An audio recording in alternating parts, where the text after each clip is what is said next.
안녕하세요. 슬기로운 낭독 크리에이터 황선화입니다. 블록체인 경제의 1장의 2 경제 패러다임의 발전 과정을 오늘은 낭독해 보겠습니다. 경제란 재화를 생산하고 소비하는 인간의 행위를 말한다. 보다 구체적으로 말하면 특정 국가 혹은 다른 나라의 생산, 교환, 분배, 그리고 재화와 서비스의 소비와 관련된 인간의 모든 활동을 가리킨다. 인적, 물적 자원의 보다 나은 배분에 관한 장기적이고 사회적인 배려에 관한 사항이다. 어떤 사회는 무엇 때문에 무엇을 얼마만큼 어떠한 방법으로 누가 누구를 위하여 생산하고 분배하고 소비하느냐에 하는 것을 경제의 기본적인 문제로 해결해야 한다. 이 기본적인 문제 그 자체는 어떠한 시대, 어떠한 장소에서도 공통으로 존재하고 있는 영원한 과제인 것이다. 경제의 개념이 주어진 자원을 토대로 누굴 위해 생산, 분배, 소비하느냐에 중점을 두고 그 문제 해결에 집중하듯 시대별 경제 시스템은 이런 과제를 풀기 위해 그 시대의 신기술 적용과 더불어 사회적 환경 그리고 소비자들의 갈망에 의해 성장하고 발전되어 왔다. 산업경제는 제조업과 생산자 중심의 대량 생산 체제 하에서 공급망에 의해 시장이 작동된 선형 경제 구조였다. 인터넷 경제 시대는 인터넷 기술과 컴퓨터 응용 기술이 기반이 되어 플랫폼 경제와 그에 따른 비즈니스 생태계가 대세를 이룬 경제 시스템이었다. 여기에 블록체인 기술과 암호화폐가 나타나 경제 시스템의 규칙을 재구조화시키는 블록체인 경제가 지금 태동의 막을 올린 것이다. 선형 경제 산업 경제 시대는 자유경쟁 시장 체제가 대세였다. 자유시장 경제는 우리의 편익을 증진시키는 데 초점을 두고 있다. 기업, 정부, 소비자 등 모든 경제 주체가 시장에서 자신의 이익을 극대화하려고 경쟁을 하게 된다. 그 결과 더 많은 생산이 이루어지며 경제 성장은 촉진되기도 한다. 사람과 기업이 모두 자신의 이익만 추구하여 경쟁하다 보니 불평등과 상대적인 빈곤이 발생하는 문제점도 생긴다. 또한 생산 과정에서 나타난 능력과 보상의 분리, 분배 과정에서 인간 욕구의 무한함에 때문에 나타나는 폐단 등도 부정할 수 없다. 기존의 산업 경제 체제에서는 경제가 성장하면 물가가 오르고 물가 인상은 인플레이션을 초래함으로써 경제 성장이 둔화될 수밖에 없는 순환 반복 구조가 일반적인 현상이었다. 이 시대는 생산자가 중심이 되었던 시기로 대량 생산과 재고를 비축하여 판매와 유통이 이루어지는 선형 구조 경제 모델이 대세였다. 이 모델은 지금까지의 시장 경제 성장 모델로 발전하면서 채취, 제조, 폐기라는 3단계로 이루어져 유용한 자원을 조달, 가공, 생산한 후 사용하면 버리는 선형 구조의 형태를 형성하고 있다. 산업혁명이 시작되면서 대부분의 소비재는 대량 생산이 가능해졌고 우리는 물질적 풍요를 오랫동안 누리면서 살아왔다. 그러나 이 모델은 시간이 흐르면서 대량 소비와 환경 파괴라는 문제를 낳고 말았다. 이 시기는 자본, 설비, 토지 등의 주요 생산 요소로 작동하여 기업에게 핵심 가치를 제공하였고 공급자 파워가 소비자보다 크게 작용한 시대이다. 대부분의 제품 설계를 공급자가 담당하여 생산하면 시장에서 판매되는 공급자 중심의 시장이었다. 즉, 소비자 요구에 의한 맞춤 생산이 아닌 공급자가 시장 상황에 따라 제품을 생산하면 팔리던 시대였다. 산업시대 기업의 가치 사슬은 기업 내부 자원인 인적 자원, 물적 자원에 의해 성장과 확장이 가능한 시대였다. 고객으로부터 주문이 접수되거나 기업 내부에서 연, 월 단위 생산 계획 및 판매 계획이 수립되면 공장에서는 제품을 생산하여 출하하고 도매점과 소매점으로 유통하고 고객에게 판매하는 제조, 유통 과정을 거쳤다. 원자재를 구매하여 공정에 투입하고 제품을 생산한 후 소매점에 유통하는 과정의 사이클이 존재한 것이다. 3단계 과정에서는 상품, 정보, 돈이 흘러가는 가치사슬의 경제 시스템이 작동된다. 이것은 사슬 사이에 가치가 흘러가는 경제 모형으로 가치사슬이라고 일컫는다.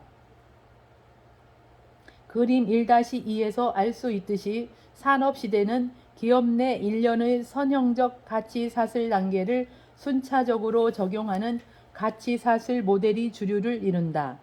선형회사는 가치를 창출하여 판매하고 공급망 속에서 단계적으로 사슬을 형성해 연결하면서 기업은 성장하고 확장해 나갔다.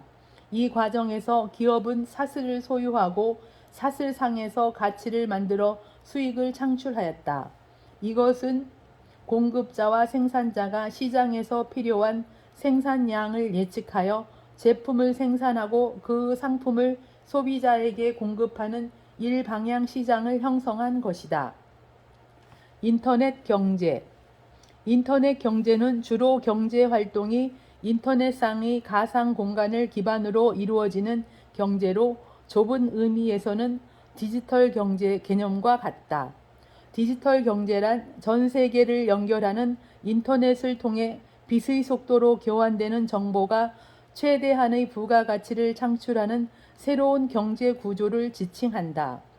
디지털 경제는 재화와 서비스의 생산, 분배, 소비 등의 주요 경제 활동이 디지털화되고 네트워크화된 정보와 지식이라는 생산 요소에 주로 의존하는 경제를 의미한다. 디지털 경제는 IT 산업과 인터넷을 기반으로 하는 전자 상거래의 역할을 중시하는 개념으로 해석되기도 한다. 디지털 경제의 주요 특징은 인터넷이라는 가상 공간을 활용하여 인간의 지식과 정보를 최대한 활용하는 지식 기반의 경제이다. 산업시대의 공급자와 생산자 중심이었던 선형 경제와는 달리 시장을 움직이는 힘이 생산자에서 소비자로 이전되는 시대이다. 소비자의 구매 교섭력이 커지면서 고객 중심, 고객은 왕이라는 슬로건이 대부분 기업 목표 달성의 한 부분으로 자리 잡게 된다. 또한 소비자의 의견을 제품 설계에 반영하는 소비자 중심의 제품 생산과 서비스로 변화된다. 기업 조직의 구조는 피라미드 수직 계열의 계층 구조에서 수평적 네트워크 조직으로 바뀌는 네트워크 경제가 대세를 이룬다. 인터넷 기반으로 전 세계를 상대로 기업의 비즈니스 활동과 소비 활동이 이루어지면서 글로벌 기업이 급성장하는 세계화 시대로 발전한 것이다. 디지털 경제는 인터넷이 등장하고 전 세계의 정보를 월드와이드 웹으로 연결하면서부터 시작되었다. 전 세계를 www로 연결하는 새로운 경제는 선형 모델인 산업 경제와 다른 뚜렷한 차이점이 부각되기 시작한 것이다. 첫째, 생산 요소의 변화를 둘 수 있다. 주요 생산 요소가 노동, 자본에서 정보와 지식으로 변화되었다.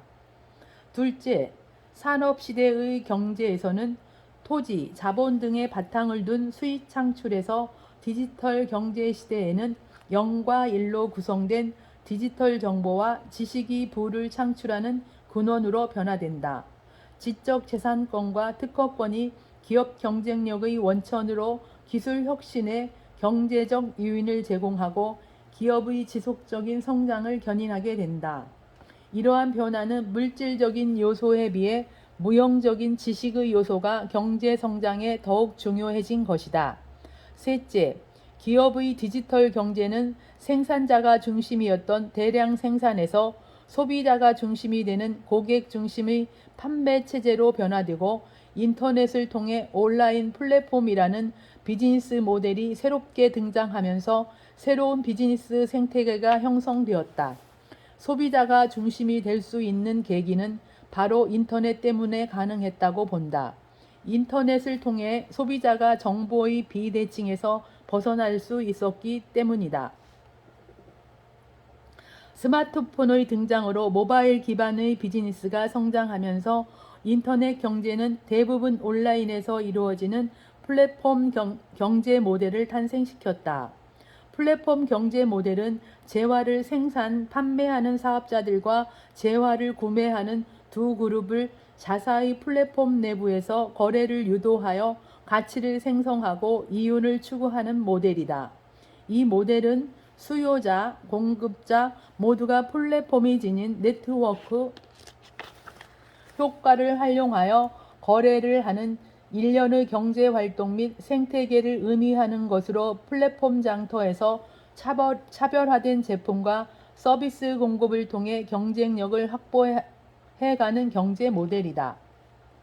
플랫폼 경제 모델의 가장 큰 특징은 중개인이 플랫폼을 제공하여 공급자와 사용자가 플랫폼상에서 상호작용을 통해 가치를 창출하는 구조이다. 공급자와 소비자인 이용자들은 플랫폼 안에서 원하는 상품을 구매하고 구유전 또는 온라인 평점, 입소문에 의해 플랫폼 비즈니스 생태계가 활성되었다. 지금도 우리는 중개인들이 만들어 놓은 플랫폼에서 상품과 서비스를 구매하거나 공급하고 있다.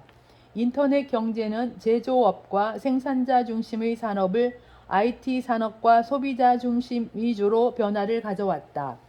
그 과정에서 이들 분야의 부가가치 창출이 늘어나게 되고 기존 제조업 부분에서도 자동화와 디지털화, 시스템 구축으로 인한 생산성 증대와 기업의 고부가 가치에 따른 이 수익 창출이 이어지면서 산업시대와는 다른 경제 패러다임을 경험하게 된다. 시장 구조도 생산자 중심에서 소비자 중심으로 대량 생산 체제에서 다품종 소량 생산 체제로 바뀌었다. 특히 유통 단계에서 전자상거래가 일반화되면서 중개인이 플랫폼의 중심이 되는 가치 사슬의 일대 변화가 일어난 것이다. 산업시대에는 수직적 계열화에 따라 생산자가 상품을 만들고 일방적으로 판매하는 모델이었다면 인터넷 경제 비즈니스는 생산자와 소비자가 수평적 통합으로 거래가 이루어졌다. 대부분 플랫폼의 운영 규칙과 수익 구조를 보면 1차적으로 중개인에 의해 형성되는 서비스 구조가 대세를 이룬다는 의미다. 우리가 알고 있는 대표적인 기업으로는 MS, 구글, 페이스북, 아마존, 알리바바, 우버, 카카오, 네이버 등 다수의 글로벌 기업이 이에 해당되며 인터넷 시대에 이들 기업이 탄생하여 세계 경제를 움직이고 있다. 20세기 후반 이후의 세계 경제는 서비스 경제와 글로벌 경제로 특징 지을 수 있다. 산업사회에서는 2차 산업이 중심을 이루었지만 정보사회에서는 3차 산업 혹은 서비스 산업이 확장되었다. 미국, 영국 등 선진국에서는 이미 1990년에 서비스 부문의 취업자가 차지하는 비중이 3분의 1을 넘어섰고 우리나라도 1997년에 이를 뒤따랐다. 인터넷 경제는 이러한 서비스 산업과 어우러지면서 플랫폼 경제의 위상을 보다 더 강화시켰다. 블록체인 경제. 자본주의 세계 경제가 진화 과정을 살펴보면 18세기 중반의 산업혁명, 19세기 후반의 대량 생산 체제, 20세기 후반의 최첨단 컴퓨터 및 정보통신 기술 등 파괴적인 기술 혁신의 국면들이 나타났다. 18세기부터 지금까지 사회, 경제 전반에 커다란 파급력을 가진 범용 기술이 발명되어 왔으며 그 기술은 널리 확산되었다. 이들 기술들은 그 시대의 시장에서 가동되고 있는 경제 모델과 경제 원리를 획기적으로 변화시켰다. 인터넷 등장이 신경제인 디지털 경제를 출현시켰듯이 2000년대 후반에 등장한 블록체인과 암호화폐는 탈중앙화된 새로운 경제 시스템의 시작을 예고하고 있는 것이다. 블록체인이 이끄는 새로운 경제 모델은 2008년 글로벌 금융위기와 2010년 일본 국채시장의 붕괴로 인한 위기에 대응하고자 또 다른 국제금융시장이 등장하게 된다. 뿐만 아니라 전 세계의 경제 성장률은 급격하게 하락하고 기업들의 연쇄 도산이 발생하면서 가계 경제를 어렵게 만든 엄청난 사건이 발생한 것이다. 2008년 10월 31일 발표되었던 사토시 논문이 2009년 1월 마침내 처음으로 프로그램 소스 코드로 구현되면서 비트코인이라는 암호화폐가 등장한 것이다. 사토시 나카모토의 논문이 말하고자 하는 주요 내용은 경제 위기가 발생할 때마다 무분별한 화채 발행으로 겪게 되는 경제 위기를 차단하고 기존 금융 시스템에 대한 불만과 분노에서 한 발 나아가 블록체인과 비트코인이라는 전자화폐를 설계를 통해 탈중앙화된 금융 시스템을 구축함으로써 정부 주도의 무분별한 화폐 발행의 문제를 개선해 보자는 취지에서 시작된다.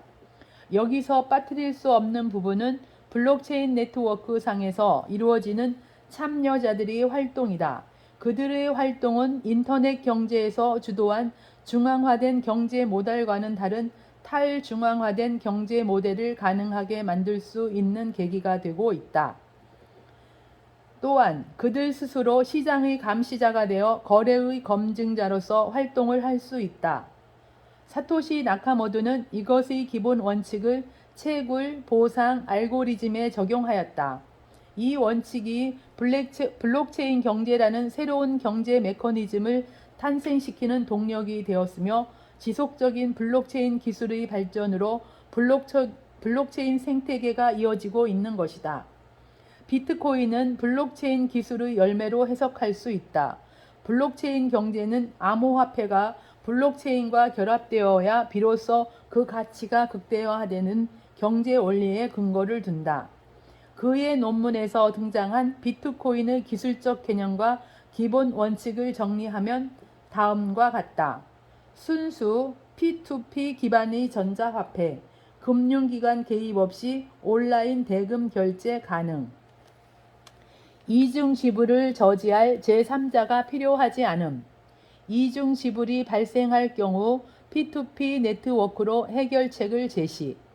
거래들이 해시값을 기준으로 작업 증명, 연쇄적인 체인 형상 기록. 네트워크는 최소한의 구조를 갖추며 노드들은 네트워크에서 자유롭게 참여 가능. 사토시 나카모토의 논문의 핵심은 탈중앙화를 통해 분산화된 익명성을 보장하고 양도가 가능하며 중복성을 방지하는 기술들을 사용한 점이고, 이를 통해 탈중앙화된 새로운 비즈니스 생태계를 만들어 기존의 자본주의가 만들어온 경제체제의 문제점을 개선된 방향으로 변환시키고자 하는 데 있다. 그의 논문이 제공하는 철학과 사상, 즉 비트코인의 익명성과 분산화는 새로운 금융 시스템의 제도 개선과 변화를 예고하였다. 다시 말해 혁신적인 암호 체계와 네트워크 기술이 융합되어 개인 간의 직거래를 P2P 네트워크 상에서 가능하도록 하고, 다수의 컴퓨터가 동시에 기록, 저장, 검증하는 방법을 이용함으로써 새로운 개념의 경제 시스템을 태동시켰다고 볼 수 있다. 세상의 모든 경제 구조는 신뢰기관이라는 기본적인 경제 주체를 가정한다. 그러나 역사적으로 신뢰기관으로 인해 많은 문제와 이슈들이 발생하여 왔다. 신뢰기관이 없는 경제 구조는 불가능한가? 블록체인 등장 이전까지는 그랬다. 생산수단을 개인이 소유하는 자본주의 체제 하에서는 소비, 생산, 투자 등의 결정이 각 경제 주체들에게 분산되어 있으며 무수한 경제 주체들의 이기적 결정에 의해 경제가 운용되어 왔다. 독립된 경제 주체들이 서로 만나고 이들의 경제 활동이 자율적으로 조정되기 위해서는 시장이란 기구가 필요했다. 이를 조정 규제하기 위해 신뢰 기관이 필요했던 것이다. 인류 역사상 이러한 근본적인 문제에 대해 통찰하고 해결점을 제시한 것이 블록체인 기술이다. 즉, 블록체인 기술을 도입하면 신뢰 기관이 없어도 현재의 경제 체제에서도 신뢰성을 확보할 수 있다는 것이다. 이것은 현재 모든 경제 주체들의 위상을 파괴하고 새로운 경제 주체들이 나타나게 된다는 것을 의미한다. 그렇다면 플랫폼이 중심이 된 인터넷 기반의 경제 시스템과 다른 점을 산업 영역별로 간단히 살펴보면 다음과 같다. 블록체인 기술이 공급 사슬 관리에 적용될 경우 공급 사슬의 가시성과 투명성을 제고할 수 있다. 블록체인의 상위 기록을 통해 제조사, 제품을 구성하고 있는 원자재 등에 대한 정보 파악이 가능하다. 생산자는 공급 사슬상의 전 지점에서 제품 이력을 추적할 수 있고 이를 통해 구매자별 구매 성향 등을 파악할 수 있다. 공공 서비스 부문에 블록체인을 도입할 경우 이미 전 세계 여러 국가에서 토지, 주택, 차량 관리, 선거 및 투표 관리, 의료 정보 관리 등 다양한 공공 서비스 영역에 블록체인 기술을 적용하기 시작했다. 블록체인을 예술 산업 분야에 적용할 경우 예술 산업의 지식 재산권 문제를 해결하는 데 유용한 플랫폼이 될 수 있다. 블록체인이 예술 작품 출처의 정확성과 거래 투명성을 확보할 뿐 아니라 음원 시장의 불합리한 유통 수익 구조를 개선해 공정한 거래 구조가 형성될 것으로 보인다. 블록체인 시장은 2019년에 846억 원, 2020년에 1366억 원 규모로 성장하는 데 이어 2021년 2206억 원, 2022년 3562억 원으로 증가해 높은 성장세를 기록할 전망이다. 블록체인 기술이 발전하고 시장 수요가 늘어남에 따라 유관 기업의 사업에도 큰 변화가 있을 것을 전망이다. 먼저 블록체인 스타트업은 자사가 보유한 블록체인 인프라를 판매하고 토큰 이코노믹을 구현하기 위해 업체 간 제휴를 활발히 진행할 것으로 예상된다. 국내 SI 업체, 전자, 제조, 통신사 등 대기업은 기존에 보유하고 있는 비즈니스 역량을 기반으로 신성장 동력 확보를 위해 새로운 비즈니스 탐색 및 블록체인을 변화 요소로 활용하고 있으며 각종 산업 부분에 블록체인 기술을 활용하기 위한 기반 조성에 중점을 두어 추진하고 있다. 성장세가 커지고 있는 블록체인 시장 규모와 기업, 정부, 개인들의 관심은 기존의 경제 시스템 및 금융의 역사 관계에서 볼 때 여러 전통적 지식과 관행이 붕괴될 수 있는 대변혁이 일어날지도 모른다. 필자들은 광의의 관점에서 블록체인 기술과 암호화폐가 이끄는 비즈니스 생태계를 블록체인 경제라 부르고자 한다. 오늘은 2장까지 낭독하였습니다. 감사합니다.